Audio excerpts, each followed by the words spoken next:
नमस्कार। बाजार आज और कल में आप सभी का स्वागत है। मैं हूं स्वाति रायना। इस शो में हम आपको बताएंगे बाजार में आज का पूरा एक्शन, साथ ही कल के लिए क्या रखे अब आप स्ट्रैटेजी और शेयरों में कमाई के शानदार मौके। आप हमें शेयरों से जुड़े सवाल पूछ सकते हैं, व्हाट्सएप करें, नंबर है हमारा 9582222266। साथ ही सोशल मीडिया प्लेटफॉर्म्स का इस्तेमाल कर सकते हैं, सवाल पूछें। फेसबुक पर @Zee Business Online और ट्विटर पर @Zee Business पर अपने सवाल भेजें, #बाजार आज और कल लिखकर। और मेरे साथ कल के लिए आपकी तैयारी कराने के लिए जी बिजनेस के मैनेजिंग एडिटर अनिल सिंह भी होंगे और साथ ही एक और खास मेहमान कोटक सिक्योरिटीज के श्रीकांत चौहान से भी करेंगे शो में चर्चा। श्रीकांत जी का स्वागत करते हैं, पर उससे पहले आज के बाजार के कारोबार पर एक नजर डाल लेते हैं। तो ग्लोबल मार्केट से मिले अच्छे संकेतों से आज हमने देखा भारतीय शेयर बाजार दमदार तेजी के साथ बंद हुए। कारोबार के अंत में सेंसेक्स 515 अंक चढ़कर 59,334 के स्तर पर बंद हुआ, तो निफ्टी 124 अंक बढ़कर 17,659 के लेवल पर बंद हुआ। निफ्टी बैंक करीब 600 अंक चढ़कर 38,879 के स्तर पर बंद हुआ।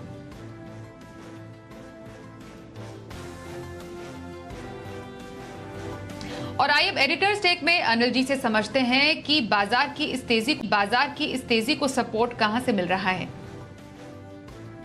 वायदा कारोबार के हफ्ते की एक्सपायरी के दिन आज भारतीय बाजारों में अच्छी मजबूती वाला सेशन देखने को मिला और इसकी वजह थी अमेरिकी बाजारों की कल रात की दमदार तेजी। कल रात अमेरिका में जो वहां की महंगाई के आंकड़े आए घटकर 8.5% पर आए और इसने अमेरिकी बाजारों में जोश भरा। 550 अंक डाउ उछला और सुबह से डाउ फ्यूचर्स 50 से 100 पॉइंट की मजबूती के बीच हरे निशान में ट्रेड करते दिखे। तो जाहिर सी बात है कॉन्फिडेंस तो बढ़ना ही था। वहां से जो कॉन्फिडेंस बढ़ा, गैप के साथ हमने 17,700 के आसपास शुरुआत की और उसके बाद निफ्टी एकदम रेंज बाउंड हो गया, न बड़ी तेजी न बड़ी मंदी। हाँ, बैंक निफ्टी सुबह से बड़ा मजबूत नजर आया, 39,000 की तरफ जाने की कोशिश की, लेकिन छोटे दायरे में लगातार मजबूती के साथ 38,800 38,900 के रेंज में बैंक निफ्टी ट्रेड करता हुआ दिखा। फाइनली आखिरी घंटे में थोड़ी और रफ्तार पकड़ी और उसकी वजह ये थी कि डाउ फ्यूचर्स बढ़ते बढ़ते 125 पॉइंट मजबूत हो गए। तो अमेरिका में आज रात एक अच्छा सेशन हो सकता है, इस उम्मीद में भारतीय बाजारों ने 17,650 के आसपास क्लोजिंग दी और बैंक निफ्टी पर भी क्लोजिंग 38,800 के ऊपर होती हुई दिखी, 38,900 के बेहद करीब, यानी कि एक मजबूत क्लोजिंग। ब्रॉडर मार्केट में भी अच्छा एक्शन देखने को मिला। नतीजों का सीजन पूरे जोरों पर चल रहा है, उसका फायदा भी मिला भारतीय बाजारों को। तो ओवरऑल कह सकते हैं कि आज बड़े गैप से खुलने के बाद निचले स्तरों पर थोड़ा शॉर्ट कवरिंग का सहारा आया, ऊपरी स्तरों पर हल्की फुल्की प्रॉफिट बुकिंग भी हुई, लेकिन एक बार फिर से आज भारतीय बाजारों की मजबूत क्लोजिंग देखने को मिली है। और अब आज के खास एक्सपर्ट कोटक सिक्योरिटीज के श्रीकांत चौहान से बातचीत करते हैं। श्रीकांत जी, स्वागत करते हैं। बाजार में दमदार तेजी नजर आ रही है, एफआईआईज ने खरीदारी जारी रखी है, नतीजों का सीजन भी चल रहा है। क्या लेवल्स एक्सपेक्ट करें आने वाले दिनों में बाजार के लिए? Good evening Swati ji.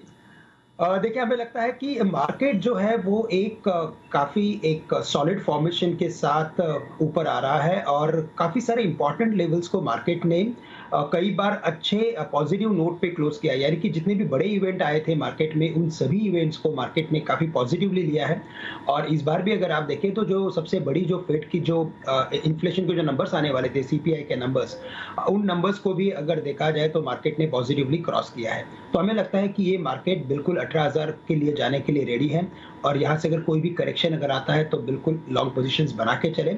हमें लगता है कि अभी यहाँ से 17,500 17,400 ये एक इंपॉर्टेंट दायरा रहेगा। अगर उस रेंज में अगर मार्केट आता है तो बिल्कुल लॉन्ग पोजीशंस बनाए और साथ ही साथ हमें लगता है कि 18,000 के करीब हमें लगता है कि मार्केट में थोड़ा एक बार कुछ मुनाफा वसूल किया जा सकता है।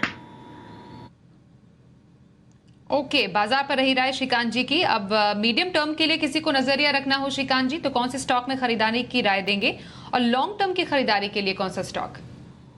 बिल्कुल, तो देखिए, वैसे अगर इस मार्केट में जितने भी इंडाइसेस है, जो बड़े बड़े इंडाइसेस हैं, अगर उन इंडाइसेस की अगर बात करते हैं तो हमें लगता है कि हर एक इंडाइसेस में कुछ ना कुछ कोई ना कोई स्टॉक परफॉर्म कर रहा है और हर एक इंडेक्स में एक बड़ी हमने एक्टिविटी देखी है। तो इन एक्टिविटी के पीछे मुझे लगता है कि लार्ज कैप स्टॉक्स में ऑलरेडी मोमेंटम हो चुका है। अभी अगर किसी में अगर मोमेंटम अगर आता है तो मुझे लगता है कि जो सेकंड लाइनर स्टॉक है या तो जो मिड साइज कंपनीज है वहां पे हमें एक्शन देखने मिलेगा, क्योंकि यहाँ से मार्केट की बढ़ने की जो जगह है वो 300 से 400 पॉइंट की नजर आ रही है।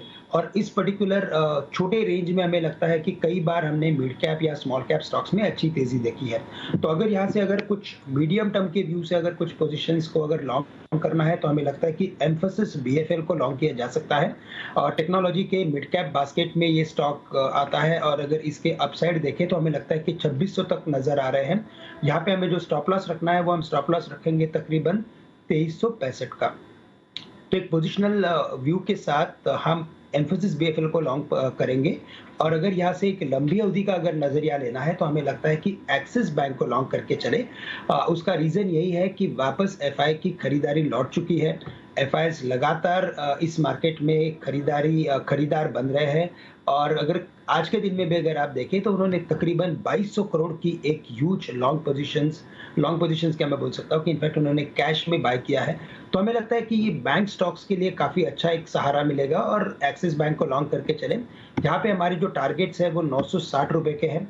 करंट लेवल्स कुछ 750-760 के करीब के हैं। यहाँ पे हमें स्टॉप लॉस रखना है 700 रुपए का। और अगर इसके फंडामेंटल्स या टेक्निकल्स की बात करें तो टेक्निकल्स में एक वी शेप फॉर्मेशन बना है, जिसके बेसिस पे हमें लगता है कि ये वापस अपने 850 के लेवल्स को तो बिल्कुल छू सकता है, लेकिन 960 के लेवल्स भी आ सकते हैं। और अगर फंडामेंटल्स की अगर बात करें तो यहाँ पे जो उन्होंने अर्निंग्स जो रिपोर्ट की है या अर्निंग ग्रोथ अगर आप देखें तो year on year 90% earning growth हुआ है। और अगर प्रोविजंस की अगर बात करें इंडिकेट करता है कि काफी सारे पैरामीटर्स में ये बैंक खरा उतर रहा है और आने वाले दिनों में हमें लगता है कि इसमें और भी अच्छी रैली देखने मिलेगी। ओके, तो श्रीकांत चौहान की पसंद 2 स्टॉक्स उन्होंने अब तक बताए, पोजिशनल व्यू एम्फेसिस में रखने की सलाह और लंबी अवधि का नजरिया एक्सिस बैंक पे रखने की सलाह दे रहे हैं श्रीकांत चौहान। आइए अब कुछ दर्शकों के सवाल कर लेते हैं शो में शामिल। इस वक्त हमें व्हाट्सएप से हमारे एक दर्शक का सवाल आ रहा है कोलकाता से, प्रसाद दास। प्रसाद साहब का स्टॉक है HAL, 500 शेयर इनके पास है जिस पर इनकी खरीद है 750 की। और HAL में फिलहाल ये बहुत ही शानदार मुनाफे पर बैठे हुए हैं। आप इनके लेवल्स होपफुली देख पा रहे होंगे श्रीकांत। जबरदस्त मुनाफा, इनफैक्ट शेयर ने 2298 रुपए का रिकॉर्ड स्तर भी छुआ। एक हफ्ते में 12%, तो एक महीने में 30% का उछाल हमें HAL में देखने को मिला है। जबरदस्त मुनाफे के साथ प्रसाद दास को आप क्या राय देंगे अब? ये बिल्कुल जबरदस्त मुनाफा है और मुझे लगता है कि ऐसे जो विंडफॉल गेन आते हैं बिल्कुल उसे इनकैश करना काफी जरूरी है। बट साथ ही साथ मैं ये कहूंगा कि आपकी जो जितनी भी इन्वेस्टमेंट है उसकी 50% आप इन्वेस्टमेंट को एक बार आप करंट लेवल से एग्जिट कर सकते हैं और सो दैट आपका जो कॉस्टिंग होगा वो और भी यहाँ से कम हो जाएगा। और अगर 300 साढ़े 300 के कॉस्ट के साथ अगर आप इस पर्टिकुलर स्टॉक में अगर बने रहेंगे तो कितने भी बड़े इवेंट आने दीजिए, हमें लगता नहीं कि आपके जो इन्वेस्टमेंट्स है वो वापस लॉस में जाएंगे। साथ ही साथ हमें लगता है कि ये पूरे सेक्टर में काफी हलचल है, काफी सारे न्यूज फ्लो आ रहे हैं और पूरा सिर्फ इंडिया का ही नहीं बट ऑल ओवर वर्ल्ड में जितना भी डिफेंस का एक्सपेंडिचर है वो बढ़ते जा रहा है और उसके लिए जो अलोकेशन है वो बढ़ रहा है। तो क्लियरली हमें लगता है कि आने वाले कुछ सालों में और भी इसमें हमें अच्छी रैली देखने मिलेगी, अच्छे रिटर्न्स मिलेंगे। तो करंट लेवल से 50% यानी कि आधा मुनाफा वसूले और बाकी के इन्वेस्टमेंट्स पे आप फॉर नेक्स्ट फ्यू इयर्स बने रहे। ओके, तो आधा मुनाफा वसूलने की सलाह आपको HAL में दी जा रही है और आधे मुनाफे में बने रहने की सलाह HAL में आ रही है श्रीकांत चौहान की तरफ से। अगला सवाल दिल्ली से अनुज यादव का है इस वक्त हमारे पास जो आ रहा है और इनका सवाल है स्पाइस जेट पर। और स्पाइस जेट के 20,000 शेयर इनके पास है, खरीद है इनकी 50 रुपये 50 पैसे की। इन्हें हो रहा है बहुत ज़्यादा नुकसान, 86,000 के नुकसान पर अभी फिलहाल है ये स्पाइस जेट के स्टॉक में। क्या करें अनुज जी अभी? बिल्कुल, तो देखिए इन्होंने जो खरीदारी की है वो 50 रुपए के करीब की है, 46 रुपए के करीब ट्रेड कर रहा है। और जैसे कि ओवरऑल क्रूड या जो क्रूड के दामों में जो अप एंड डाउन की जो एक्टिविटी बन रही है, जो वॉलेटिलिटी बनी है, हमें लगता है कि ये वॉलेटिलिटी और भी हमें देखने मिलेगी और इस वजह से ये सेक्टर हमेशा ही या तो बाइंग या सेलिंग के दायरे में रहेगा। लेकिन इंडिगो का अगर आप परफॉर्मेंस देखेंगे, इंटर ग्लोब एविएशन का अगर आप परफॉर्मेंस देखते हो, तो उन्होंने अपना परफॉर्मेंस बरकरार रखा है। कई सारे पैरामीटर्स में इंडिगो कई बार खरा उतरा है, और कितने भी बड़े इवेंट आने दीजिए, इस कंपनी ने अपने आप को काफ़ी अच्छी तरीके से मैनेज किया है। तो हमें लगता है कि एक 10% का लॉस हो रहा है अनुज जी को। हमें लगता है कि नो प्रॉब्लम, इसमें से बिल्कुल 10% का लॉस लेते हुए इसमें से एग्जिट करें, क्योंकि इनकी इन्वेस्टमेंट काफ़ी बड़ी है, 20,000 शेयर्स उन्होंने लिए हैं। हमें लगता है कि आप इसी इन्वेस्टमेंट्स को इंडिगो में कन्वर्ट कर लीजिए, इंडिगो में शिफ्ट कर लीजिए। हमें लगता है कि इंडिगो आने वाले दिनों में कम से कम 20% का तो आपको रिटर्न दे ही सकता है। लेकिन अगर यहाँ से लंबी अवधि का अगर नज़रिया रखते हो, और अगर शायद क्रूड के दामों में अगर और गिरावट देखने मिले, तो हमें लगता है कि और भी अच्छे रिटर्न्स इंडिगो से आपको मिल सकते हैं। ओके, तो स्पाइस जेट से निकलने की सलाह, लॉस बुक कीजिए, और इंडिगो में जाने की सलाह आ रही है श्रीकांत चौहान की तरफ से। सवाल लेते हैं अगला, हुबली से शरद घोड़के साहब इस वक्त कॉल पर इस वक्त हमारे साथ मौजूद है। शरद जी, स्वागत है आपका। कौन से स्टॉक पर सवाल पूछना चाहेंगे? जी, मेरे पास फेडरल बैंक के 500 शेयर है। मैंने उसको 111 रुपए में खरीदा हुआ है, तो इसको मैं होल्ड करूं या क्या करूं, मुझे समझ में नहीं आ रहा। कब तक होल्ड कर सकते हैं फेडरल बैंक? जी, कब तक आपका व्यू कितना है, लॉन्ग टर्म के शॉर्ट टर्म का? जी, लॉन्ग टर्म का है, यानी 6 महीने या 1 साल। ओके, 6 महीने 1 साल के लिए फेडरल बैंक पर राय लेना चाह रहे हैं शरद जी, श्रीकांत जी, और इन्हें फिलहाल नुकसान भी है, लगभग 43,000 रुपए के नुकसान पर है अभी ये। देखिए, मुझे लगता है कि वैसे ये पूरे सेक्टर में हलचल बनी है, और अगर इस पूरे फाइनेंशियल सेक्टर को अगर आप देखते हो, तो टॉप डाउन अप्रोच के साथ इन्वेस्टमेंट मैनेजर्स जो हैं वो काम कर रहे हैं। यानी उनके पास लार्ज कैप से लेकर स्मॉल कैप सभी स्टॉक उनके पोर्टफोलियो में है, और आने वाले दिनों में हमें लगता है कि सभी स्टॉक्स में परफॉर्मेंस देखने मिलेगा। लेकिन चूंकि इनकी जो खरीदारी है और जो करंट लेवल्स जो है वो ऑलमोस्ट क्लोज बाय है, हमें लगता नहीं कि करंट लेवल से इस पर्टिकुलर स्टॉक में रिटर्न्स बिल्कुल बनेंगे, लेकिन उतने अच्छे नहीं बनेंगे जितने शायद अच्छे रिटर्न्स इन्हें कैनरा बैंक से मिल सकते हैं।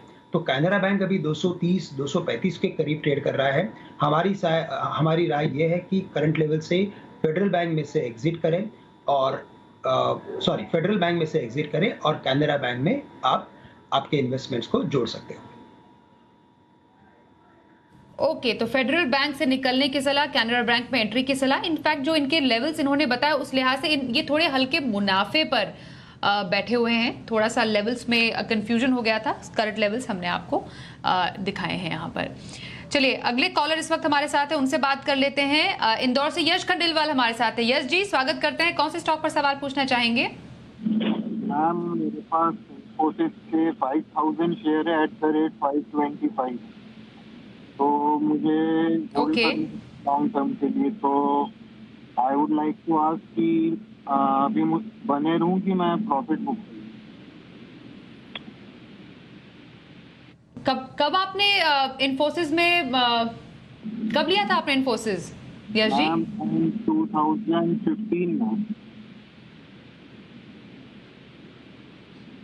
ओके, श्रीकांत जी, आप इनका प्रॉफिट देख पा रहे होंगे। मैं सही अगर काउंट करूं 54 लाख से ऊपर का प्रॉफिट पे बैठे हैं अभी इन्फोसिस में। सबसे पहले बहुत बहुत मुबारकबाद आपको यश जी, आपकी परसिवेरेंस के लिए, और आप इतने मोटे मुनाफे पर बैठे हैं, और आगे मेरे ख्याल से आपको सही गाइडेंस श्रीकांत जी दे सकते हैं।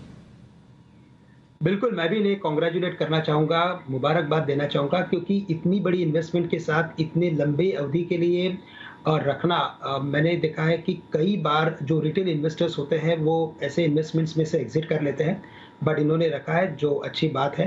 इनफैक्ट इन्होंने जब इनकी इन्वेस्टमेंट्स की थी वो भी काफ़ी बड़ी की थी, और इसी वजह से हम कई बार हमारे जो इन्वेस्टर्स होते हैं, या जो हमारे क्लाइंट्स हैं या हमारे दर्शक हैं, हम स्वाति जी यही कहते हैं कि अगर आपके पास अगर कुछ इन्वेस्टमेंट्स करने के लिए अगर फंड्स है, तो ऑलवेज आप आपके एज को, आपका जो एज है उस एज के हिसाब से आपको इन्वेस्टमेंट देखना है।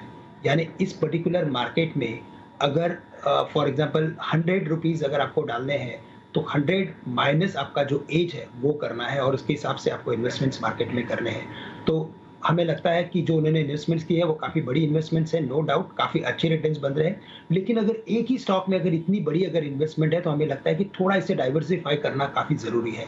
तो करंट लेवल से आप थोड़ा सा मुनाफा बिल्कुल वसूलें। 5,000 शेयर में से आप 1,500 या 2,000 शेयर बेच सकते हैं।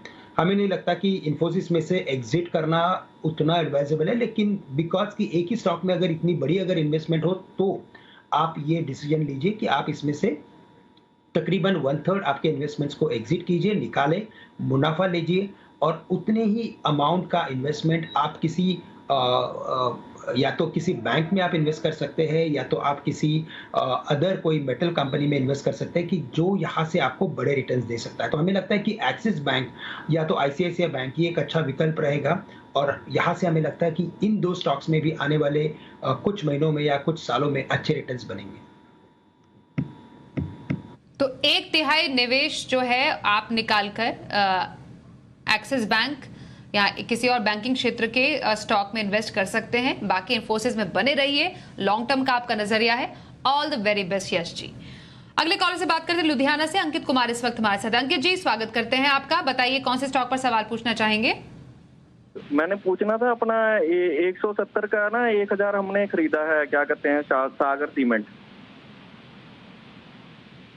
अच्छा 170 है आपका खरीद भाव? हाँ जी हाँ जी हाँ जी। तो उसको हमने होल्ड करना है कि एग्जिट ले लें अभी?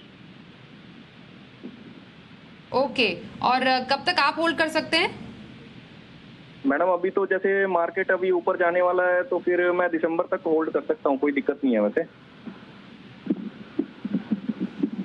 अच्छा, मार्केट ऊपर जाने वाला है तो दिसंबर तक होल्ड कर सकते हैं। श्रीकांत जी, इन्होंने चलिए प्रेडिक्ट तो कर लिया मार्केट के बारे में, अब दिसंबर तक होल्ड करने का आप जो स्ट्रैटेजी इन्हें बताइए, क्या कर सकते हैं सागर सीमेंट में? नहीं बिल्कुल, देखिए अगर वैसे मार्केट में अगर जो फ्लोज है वो काफ़ी बढ़िया आ रहे हैं और अगर यहाँ से अगर क्रूड की दिक्कतें अगर थोड़ी और अगर कम होती है, अगर क्रूड के दामों में अगर और गिरावट आती है तो फिर हमें लगता है कि सीमेंट सेक्टर में और भी अच्छी तेजी हमें बिल्कुल देखने मिलेगी। जैसे इनके इन्वेस्टमेंट्स बने हैं, हमें लगता है कि 170 की खरीदारी है, 185 186 के करीब अभी ये ट्रेड कर रहा है, तो हमें लगता है कि बिल्कुल इसमें बने रहे क्योंकि ये स्टॉक कभी शायद मुझे लगता है कि कुछ यहाँ से कुछ 10-12 महीने पहले के करीब ये स्टॉक 300 रुपए के करीब ट्रेड कर रहा था, तो 300 से लगातार गिरते गिरते 160-150 के करीब ये आया था स्टॉक और उसके बाद उसमें रिबाउंड बना है, तो बिल्कुल इसमें बने रहे। बट हमें लगता है कि साथ ही साथ इसमें एक यहाँ से अगर एक रिबाउंड अगर देखने मिलता है तकरीबन 250-260 के करीब का जो टेक्निकली नजर आ रहा है, तो वहाँ पे हमें लगता है कि इस इन्वेस्टमेंट्स को कम किया जा सकता है।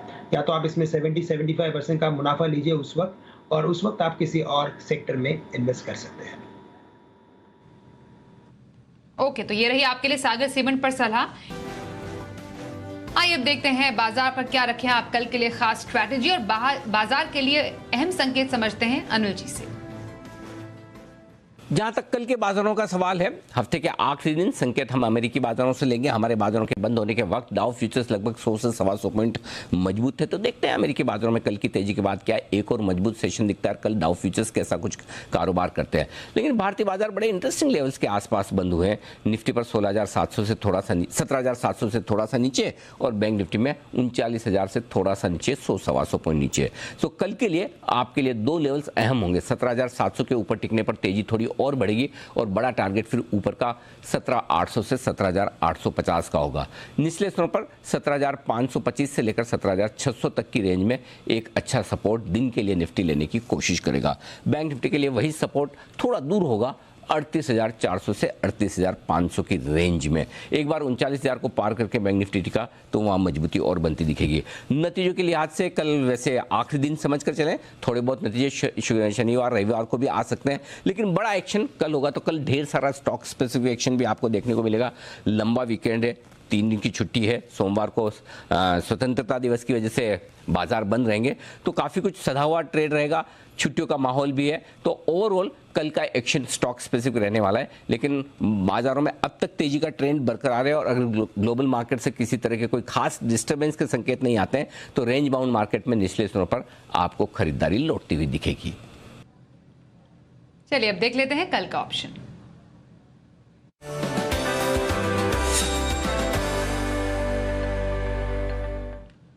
हमारे साथ है चॉइस ब्रोकिंग के सुमित बगड़िया। सुमित जी, स्वागत करते हैं आपका शो में। कल के लिए ऑप्शन स्ट्रैटेजी कहाँ रखने की सलाह देंगे? नमस्कार स्वाति, गुड इवनिंग। देखिए, कल के लिए दो ऑप्शन है, दोनों तेजी की साइड के हैं। मार्केट में लगता है एक तेजी कंटिन्यू रहेगी। आज भी अच्छा मूव देखने को मिला, कल भी देखने को मिलना चाहिए। तो जो पहला स्टॉक है वो है एचडीएफसी लिमिटेड का 2440 का कॉल 40 रुपए के आसपास लेने का सलाह रहेगा। 25 रुपए का इसके अंदर नीचे में स्टॉप लॉस लगाए।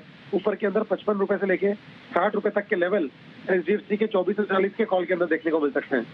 दूसरा जो स्टॉक है वो आईटी स्टॉक है टीसीएस का 3420 का कॉल 50 रुपए के आसपास लेने का सलाह रहेगा। 35 रुपए का इसके अंदर नीचे में स्टॉप लॉस लगाए और ऊपर में टारगेट 65 रुपए से लेके 75 रुपए तक के देखने को मिल सकते हैं। तो ये दो स्ट्रेटेजी रहेगी कल के लिए।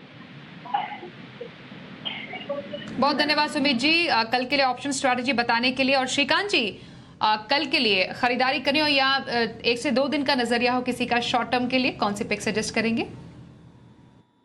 बिल्कुल, तो देखिए, अगर 1 से 2 दिन का अगर नजरिया हो तो हमें लगता है कि नैम इंडिया को लॉन्ग किया जा सकता है।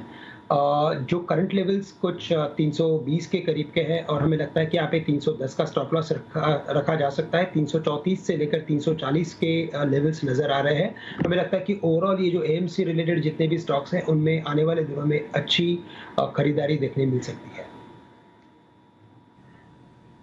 NAM India, Nippon Life India में इंट्राडे खरीदारी करने की सलाह श्रीकांत चौहान की तरफ से आती हुई। बहुत धन्यवाद करेंगे श्रीकांत जी, आप हमारे साथ बाजार आज और कल में शामिल हुए।